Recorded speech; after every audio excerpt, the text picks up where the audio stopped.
Good morning po sa bawat isa. Pansamantala ko po munang pinuputol ang masarap na pagkakwentuhan po at tayo po'y magpapasimula na po sa ating gawain. Tayo po'y umawit dito sa page 4 sa Diyos ang Luwalhati.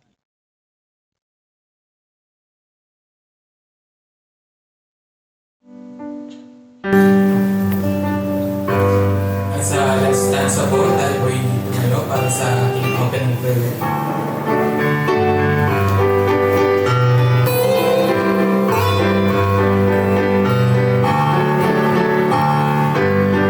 Ready, sing. Sa Diyos ang walhating gawa'y dakila, mundo'y minahalanan niya'y bibigay. Buhay ay niyang patubos sa lahat na buksan pinto ng buhay. Tuli sa Panginoon, tinig niya'y pakinggan. Tuli sa Panginoon, kay mga galang. Sama-sama nagtumaan, gawa niya'y dakila, walhati bigyan. Sa lubos sandal na kalubsan, pangako ng Diyos sa bawat naligtas. Sasampalatayang makasalanan ay tatanggap kay Jesus ng patawad. Tuli sa Panginoon, tinig niya'y pakinggan. Tuli sa Panginoon, kay mga galang. Sama-sama nagtumaan, gawa niya'y dakila, walhati bigyan. Turo niya sa ating kadilan, galak natin kay Jesus ay nakilang. Dalisay sa kahilingan pa, ating pagkamangha kung siya'y malilang. Tuli sa Panginoon, tinig niya'y pakinggan. Tuli sa Panginoon, kay mga galang. Sama-sama nagtumaan, gawa niya'y dakila, walhati bigyan. Salamat po sa ating ginawit at akin pong tinatawag si Brother Christian para po sa ating opening prayer.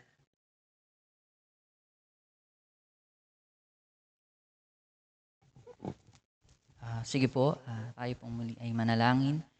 Ama naming Diyos na makapangyarihan po sa lahat. Ama, nagpapasalamat po kami sa pag-iingat niyo po at paggabay niyo po sa amin sa umaga pong ito, lalong-lalo na po ang mga kapatiran po na pumunta po dito sa inyong bahay panambahan. Salamat po Ama sa patuloy niyo pong patnubay po sa bawat isa po sa amin, lalo't higit sa iyong mga gawain po na nagdaan, sa mga groupings po na pagpapractice po ng natatanging bilang po Ama. Maraming salamat din po Ama sa patuloy niyo pong pagbibigay sa amin ng mga pangangailangan po namin. Salamat po Ama. At gayon din po Ama, dinadalangin po namin ang aming mga kapatiran po na hindi po namin kapiling kung ano man po ang mga kanilang kadahilanan ay sa inyo po namin pinagkakatiwala. Lalo na po mga may sakit po. Sa inyo po namin pinagkakatiwala ang kagalingan po nila. Gayon din po Ama, ang yung anak na gagamitin na maghahayag ng iyong mga salita. Dalangin po namin na pakapuspos Sin po siya ng katalinuhan na nagmumula sa inyo upang magamit po siya, maihayag niya ng mabuti, maliwanag at maayos ang iyong mga salita. Sa inyo po namin binabalik at pinagkakatiwala ang oras na ito at ito po ay aming hinihiling at dinadalangin sa dakila at makapangyarihang pangalan lamang po ng iyong bugtong na anak na si Jesus. Amen.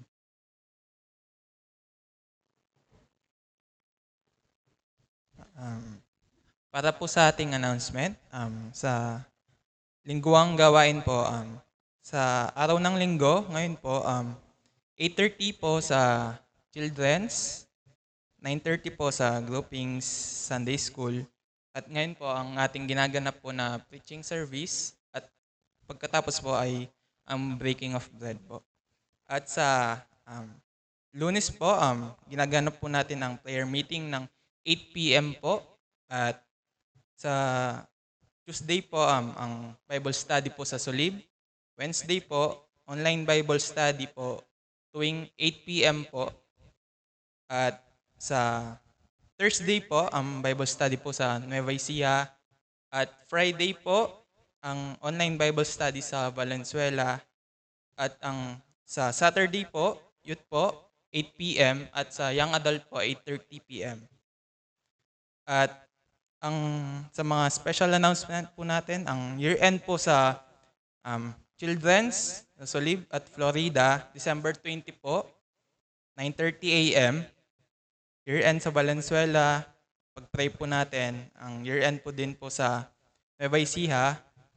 At ang year-end po dito sa ating church po, December 29, Monday po yun, 4 p.m. po. At ngayon po, akin na pong tinatawag ang ating speaker, si Brother Wilson Gutierrez.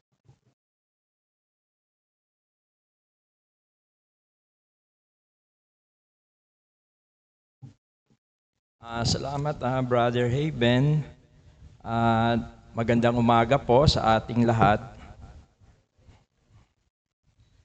Para po sa ating pong message, siguro kukunin ko po ng mga 1 oras kalahati. Para hindi po, mga 30 minutes po siguro, or 20 minutes. Dito po sa 1 John, unang 1 John chapter 1, verse 3. Sapagkat parang ito po yung pinaka-buod na ang buong chapter 1 po ng 1 John. Sabi po dito sa 1 John, chapter 1, verse 3, yaong aming nakita at narinig ay siya rin naming ibinabalita sa inyo upang kayo naman ay magkaroon ng pakikisama sa amin. Oo, at tayo'y may pakikisama sa Ama at sa Kanyang anak na si Jesucristo. Pagpalain po ng Diyos ang Kanyang mga salita at tayo ay manalangin po sandali. Ama, salamat po sa umagang ito. Salamat po at muli mo po kaming tinipon sa lugar na ito upang ikaw po ay aming sambahin sa Espiritu at katotohanan. Pagpalain mo po, O Diyos, ang mga sandali ng aming pagninilay sa iyong mga salita. Buksan mo po ang aming mga puso't kaisipan nang masilayan po namin ang mga katotohanan ng iyong mga salita. At ito'y tunay na maging pagpapala sa bawat isa po sa amin. Ang lahat po ng ito, O Diyos, ay aming samot dalangin sa makapangyarihang pangalan po ng iyong bugtong na anak na si Jesus. Katulad po ng aking nasabi na ang verse 3 ay parang pinaka-summary ng buong chapter 1 po. Kung saan ay makikita po natin yung pong dahilan ng sulat at makikita rin po natin yung karanasan ng sumulat. No? sapagkat napakahalaga po nun at yung layunin ng kanyang sinulat. Kaya sa tulong at biyaya po ng Diyos, ito po yung ating mga titingnan po.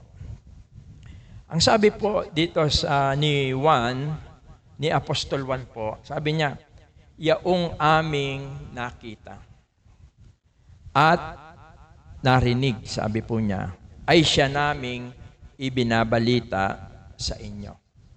Napakahalaga po na ang mensahe na gustong dalin ni Juan o ayon sa kanya, ito yung karanasan ng tinatawag na apostolic experience. Mga karanasan ng mga apostol po, ito pong tinutukoy na yaong aming nakita at narinig ay siya rin naming ibinabalita sa inyo. Hindi po ito isang filosofiya na meron sila, no? Hindi po ito narinig lang nila sa ibang mga tao, kundi itong mensahe na ibinabahagi nila ay isa po itong karanasan nila.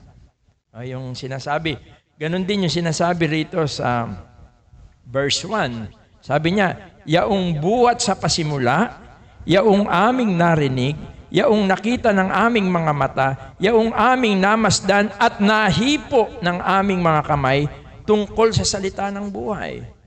Alam niyo po, ito po ang tinutukoy po nila ay ang karanasan nila sa ating Panginoong Hesukristo. Personal po nila na narinig, nakasama, at ayon dito, nayakap, nakamayan ang ating Panginoon. Kaya napakahalaga po ng authenticity noong kanila pong mensahe. Sapagat yun ang mabisang pagpapatotoo sa ating Panginoong Hesukristo. Yun ang makapangyarihan na patotoo ng isang tao tungkol sa ating Panginoong Yesus. Yung nagkaroon sila ng personal experience sa ating Panginoong Yesus. Kaya, ang karanasang ito ay isang bagay na nakita po natin na nais nila na ipahayag. Yung karanasan nila sa Panginoon ay tila isa itong bagay na hindi nila pwedeng ilihim, kundi ito ay kanilang idinideklara. Sabi nga, ipinapahayag. Yaong aming nakita at narinig ay siya naming ibinabalita sa inyo.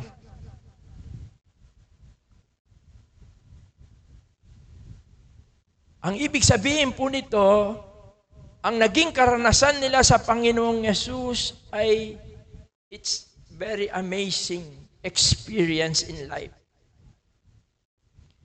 Isang bagay na masasabi nila na pinakamagandang karanasan nila sa kanilang buhay ang nakilala nila ang Panginoong Yesus sa kanilang buhay. At sa kagandahan ng kanilang karanasan sa Panginoong Yesus, hindi nila maitago, hindi nila maikubli ang katotohanan tungkol sa Kanya at ito ay kanilang ibinabalita.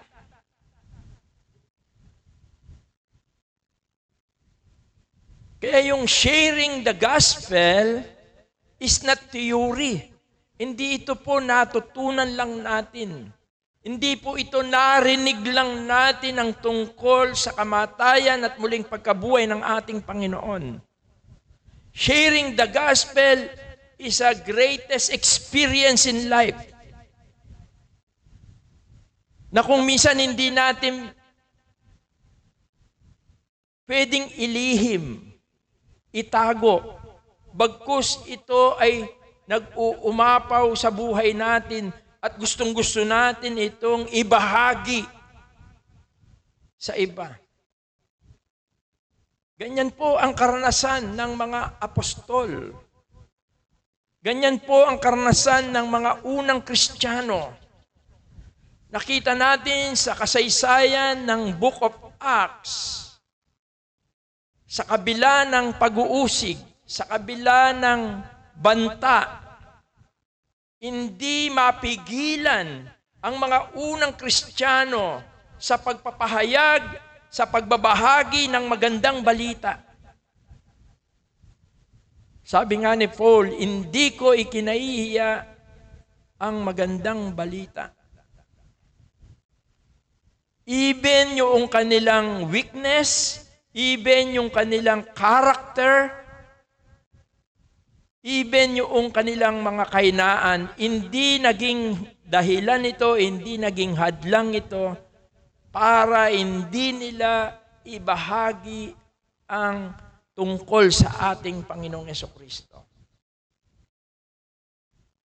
Kaya, sharing the gospel is a personal experience. Isang experience ng mga alagad ng Panginoon para ipangaral ang magandang balita. Sabi nga sa Gawa 4:20, sabi po rito,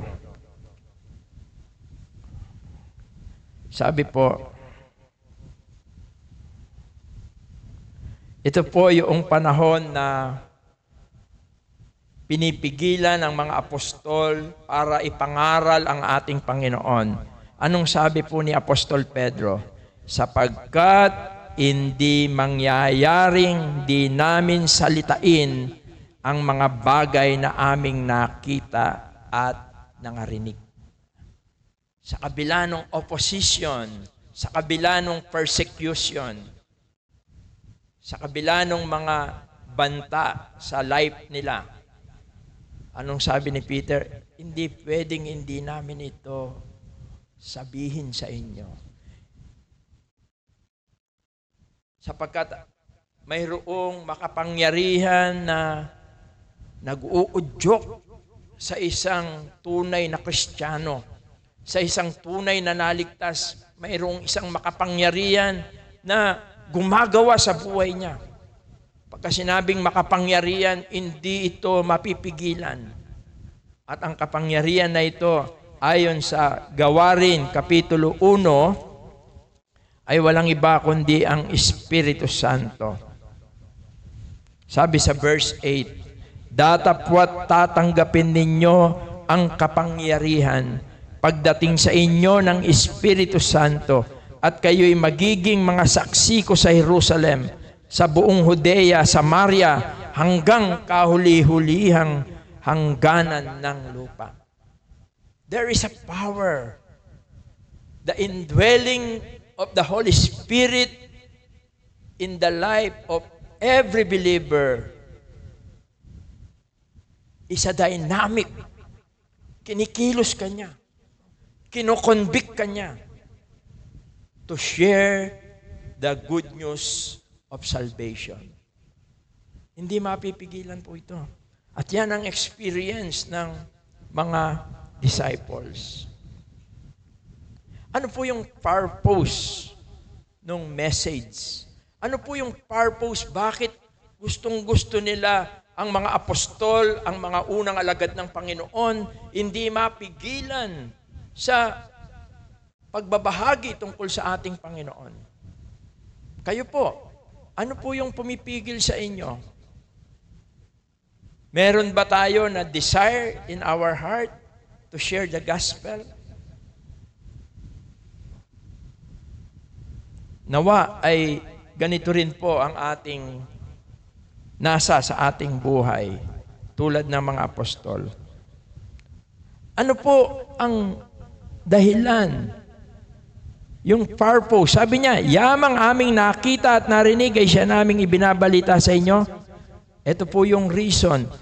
Upang kayo naman ay magkaroon ng pakikisama sa amin. Oo, at tayo ay may pakikisama sa Ama at sa Kanyang anak na si Jesucristo. Sa English po, ginamit yung salitang pakikisama, yung salitang fellowship. Sabi niya, that you also may have fellowship with us. And truly, our fellowship is with the Father and with His Son, Jesus Christ. Yung pong word na fellowship. Pakikisama. Po, sa mababaw na, o dito sa ating Tagalog translation. Sa Greek word po, ginamit yung salitang koinonia. Ang ibig sabihin, sharing in common. Mayroon tayong, ang tunay na fellowship po ay bunga ng ating pananampalataya sa ating Panginoong Yesus. Meron tayong isang pananampalataya, meron tayong isang doktrina, meron tayong isang espiritu, meron tayong isang bautismo. Yan po yung fellowship. Katunayan po, ang fellowship ay marami siyang ginamit na word sa Bible. Yung word na koinonia.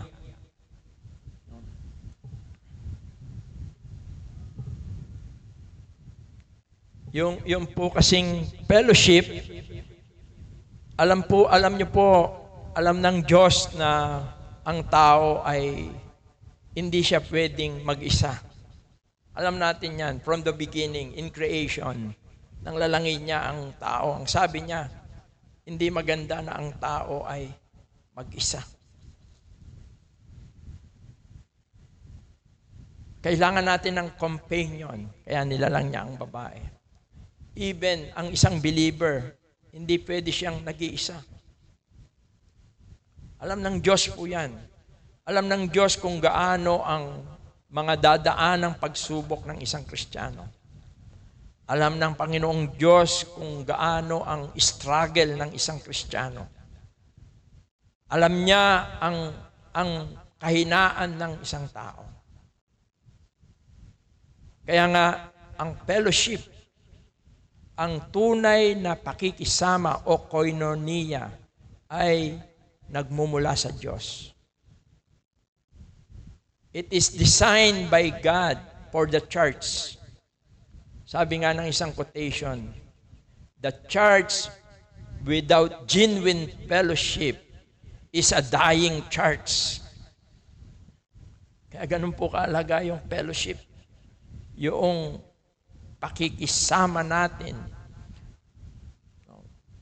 Although sa 1 Corinthians chapter 10, ginamit po sa verse 16 hanggang verse 17 yung word na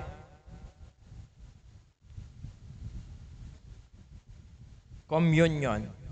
Yung salitang communion sa verse 16 to 17 sa English, ang sabi po niya, the cup of blessing which we bless, it is not the communion of the blood of Christ.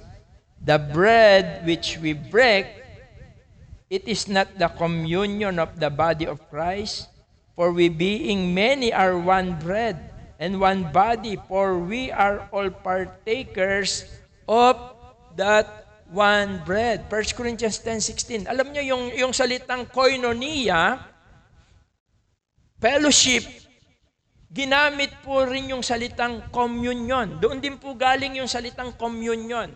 Kaya sa ibang salin, ginamit yung fellowship. No? At ang tinutukoy po rito, yung pagsamba. Kaya nga po, tandaan natin, yung ating pakikisama, yung ating gatherings, yung ating fellowship, kapag ka ito ay genuine, it brings worship. Hindi mo pwedeng paghiwa-hiwalayin po yon. At ang tinutukoy po rito, bagamat ang tinutukoy dito yung cup of blessing, ang tinutukoy po rito yung ating breaking of bread. Ang ibig sabihin po, yung salitang communion, common union, ikaw ay nakikiisa doon sa kamatayan at muling pagkabuhay ng ating Panginoon. Ikaw ay nakikiisa kay Kristo. At yun yung tunay na diwa ng fellowship. Kapag ka tayo po ay na kay Kristo, nakipag-isa na kay Kristo, yun yung genuine fellowship. Nagkakaroon tayo, ang sabi ni Juan, nagkakaroon tayo ng pakikisama sa isa't isa. Kaya po yung fellowship, designed by God, at ito'y mararanasan natin through the Lord Jesus Christ. Kaya napakaganda po na naririto tayo para kay Kristo. Kapag kayo yung desire and motive and conviction ng bawat isa po sa atin, truly, we have a genuine fellowship.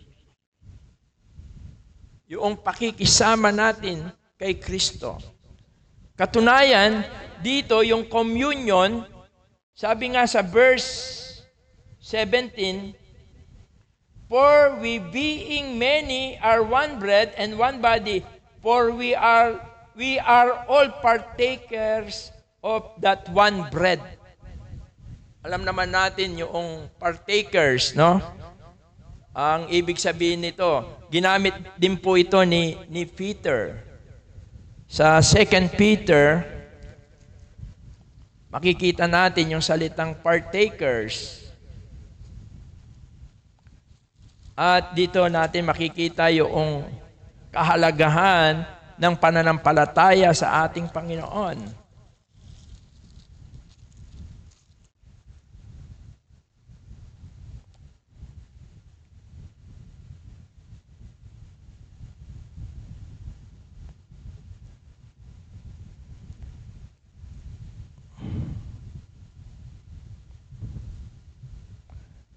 Second Peter chapter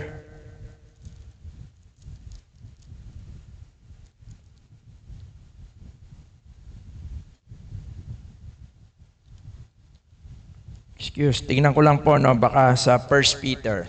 Hindi na po kasi ako nag-notes eh.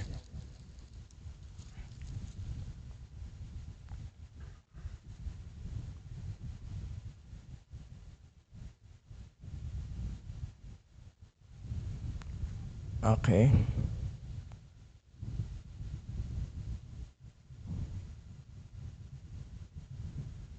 Ito. 2 Peter nga po. Sorry. Pasensya na po. 2 Peter chapter 1.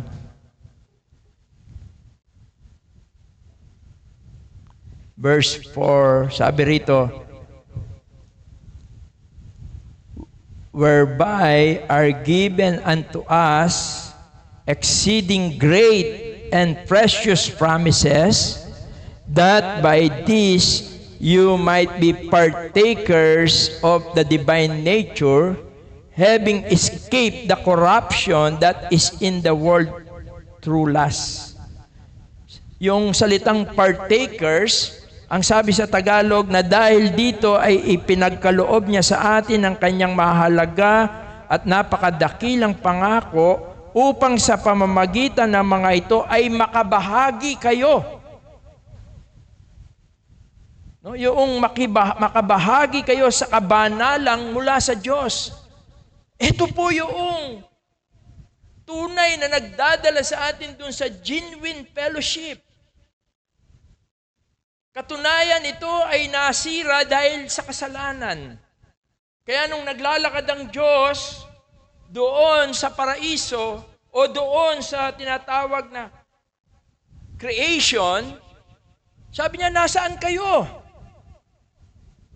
Dati kasama niya sila. Dati may pakikisama ang tao sa Diyos. Meron silang fellowship sa Diyos. Pero ito'y sinira ng kasalanan.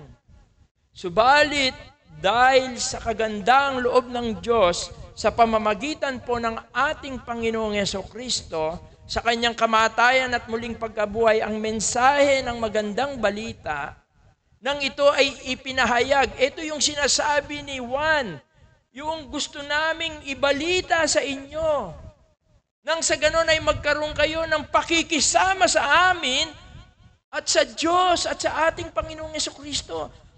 Sapagkat ang isang taong makasalanan, kailanman hindi siya pwedeng magkaroon ng pakikisama sa Diyos.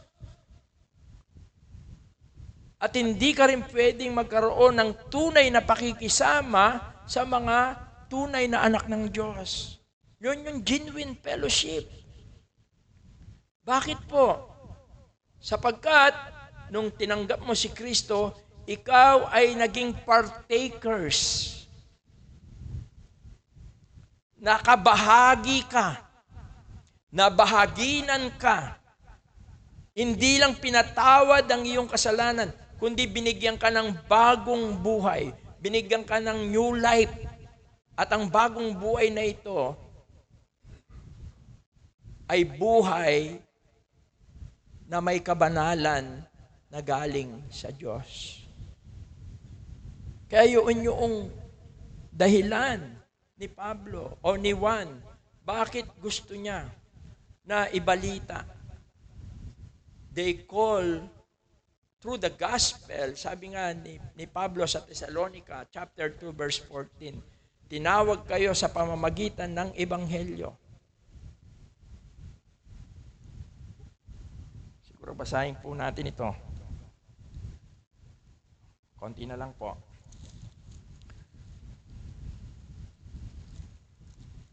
Two minutes. 2 Thessalonians chapter 2, verse 14.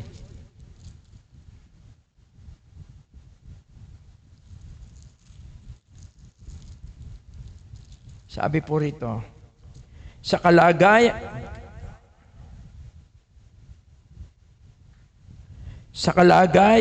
ito'y tinawag niya kayo sa pamamagitan ng aming ebanghelyo upang magkamit ng kalwalatian ng ating Panginoong Hesukristo. Kaya, ito po yung sinasabi ni Juan, I declare unto you, yung aming nakita, yung aming narinig, yung aming nahawakan, yung aming naranasan, ay ibinabalita namin sa inyo upang kayo ay magkaroon ng pakikisama sa amin, pakikisama sa Diyos, at pakikisama sa ating Panginoong Jesucristo. Kaya nga, when we broke the bread and we eat the bread, pinapahayag natin ito na tayo ay tumanggap. Ano yung tinanggap natin? We are partakers of the divine nature of God through faith in Christ. Kaya tayo po na mga na kay Kristo. Pero sabi nga dito sa 1 John, last na lang, sinisira ito ng kasalanan. Yung fellowship ay pagka namumuhay tayo sa kasalanan, kaya doon sa 1 Corinthians, sinasabi niya yun no? Na siyasatin niyo muna ang inyong sarili. Kasi kung tayo ay namumuhay sa kasalanan tapos tayo ay nakikibahagi, hindi tayo tunay na nakakabahagi. Ito yung sumisira sa fellowship natin sa Diyos at sa kapatiran. Kaya nga sabi rito sa 1 John chapter 1, verse 5, at ito ang pasabing aming narinig sa Kanya, at sa inyo'y aming ibinabalita na ang Diyos ay ilaw at sa Kanya'y walang anumang kadiliman. Kung sinasabi nating tayo'y may pakikisama, fellowship, kung sinasabi nating tayo'y may pakikisama sa Kanya at nagsisilakad tayo sa kadiliman, ay nangagbubulaan tayo at hindi tayo nagsisigawa ng katotohanan. Mga kapatid, tandaan natin, yung genuine fellowship, it gives genuine worship. But, kung tayo po ay namumuhay sa kadiliman, tayo nagpapatuloy sa kasalanan,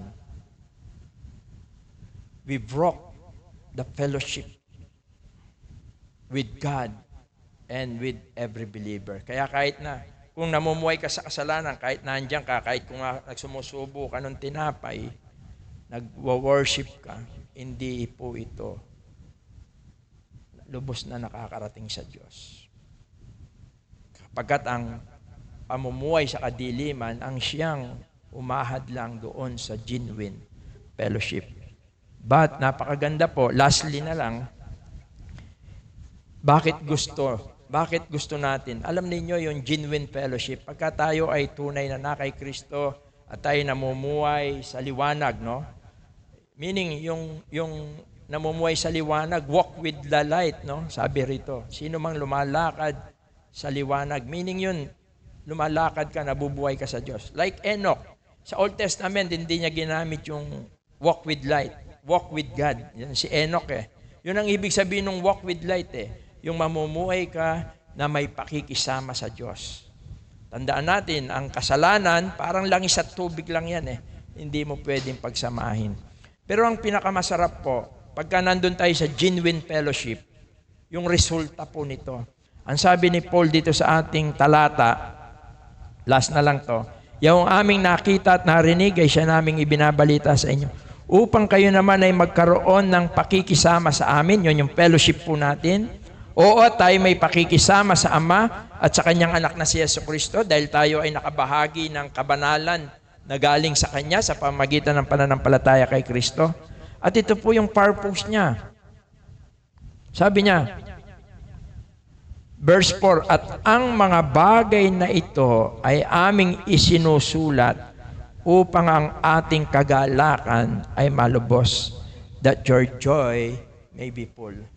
When you are in genuine fellowship with others, with God, full of love, full of power of the Holy Spirit, alam niyo po ang dulot nito? Kagalakan. Kaya marami sa atin siguro nakaka-experience, parang excited tayo na mag-attend, no, yung gusto natin kasama yung mga kapatid. Alam nyo, pagka ganun yung damdamin o yung kalooban mo, puso't kaisipan mo, yung parang excited ka, gusto mo lagi pagtitipon, yun yung fellowship eh. It means you are in the genuine fellowship with God.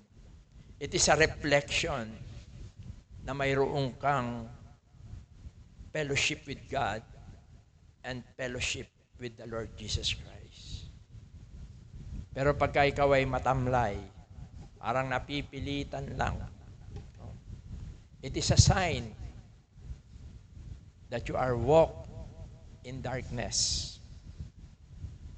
Pero ang maganda, merong solusyon doon sa 1 John 1:9. Sabi niya, if we confess our sins, He is faithful and just to forgive us and cleanse us in all unrighteousness. Mga kapatid, kung ikaw ay excited lagi sa mga pagtitipon, either physical, online, no?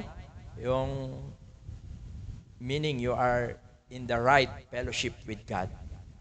But, kung ikaw ay parang matamlay, meaning, parang ikaw ay nawawala sa fellowship mo sa Diyos. Ang maganda ay manalangin ka, ikumpisal mo sa Diyos ang iyong mga kasalanan. Para tayo, iniwangis tayo sa isang coal, no? Yung uling na pagsama-sama yan, nagliliyab yan. Pero kahit gaano kainit ang isa, pagka iniwalay mo, lalamig at lalamig yan. Nawa ay ma-enjoy natin ang buhay Kristiyano, no? Ang kagalakan ng buhay Kristiyano ay nasa pagtitipon natin, sa mga paglilingkod natin, at yan ay sign na you are in the right fellowship, pakikisama sa Diyos at sa ating Panginoong Jesucristo. Let us pray. Ama, salamat po. Nawa ay magdala po ng pagninilay ang iyong mga salita upang aming masiyasat ang aming mga sarili. Kung kami nga po ay tunay na nasa pakikisama po sa inyo. Nakita po namin na ang kahalagahan po ng fellowship. At ito po ay dahil po sa aming Panginoong Yesus at sa Espiritu Santo na tumatahan po sa amin. Pagpalain mo po, O Diyos, ang iyong mga salita at nawa magdala po ito ng pagninilay. At kung masumpungan namin ang aming mga sarili na matamlay ang aming pakikipag-ugnayan sa mga kapatiran, ang fellowship namin sa kapatiran ay patawarin mo kami. Alam po namin na ang kasalanan ang siyang umahadlang. Ang mundong ito na mapang-akit ay pinupukaw ang aming mga puso upang maging matamlay ang aming pakikipag-fellowship sa isa't isa. Nawa po ay kung mayroon man po dito sa aming pagtitipon ang wala pang tunay na pananampalataya sa aming Panginoon, naway masumpungan niya na siya ay makasalanan at hindi po siya maaaring magkaroon ng tunay na pakikisama sa inyo at ganun din sa iba. Tulungan mo siya na sumampalataya sa aming Panginoon nang sa ganon ay makabahagi siya sa kabanalan na nagmumula sa iyo at nang sa ganon ay maranasan niya ang tunay na kagalakan ng pakikisama sa isa't isa. Pagpalain mo po, O Diyos, ang iyong mga salita at ang lahat po ng ito ay aming samod dalangin sa makapangyarihang pangalan po ng iyong bugtong na anak na si Jesus. Amen.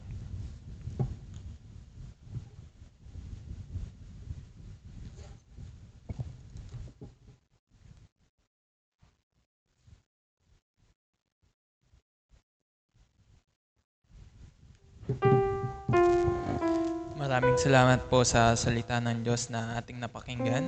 Habang pinagbubulay-bulayan po natin ng kanyang salita, tayo po ay umawit po dito sa page 166. Kalooban mo ang siyang sundin.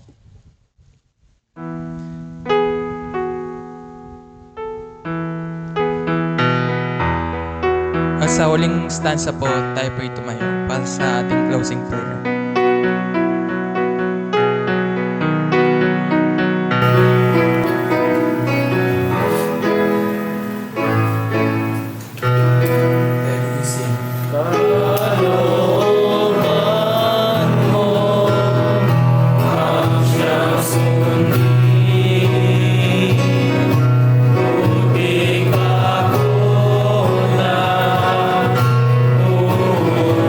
Isi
Brother John.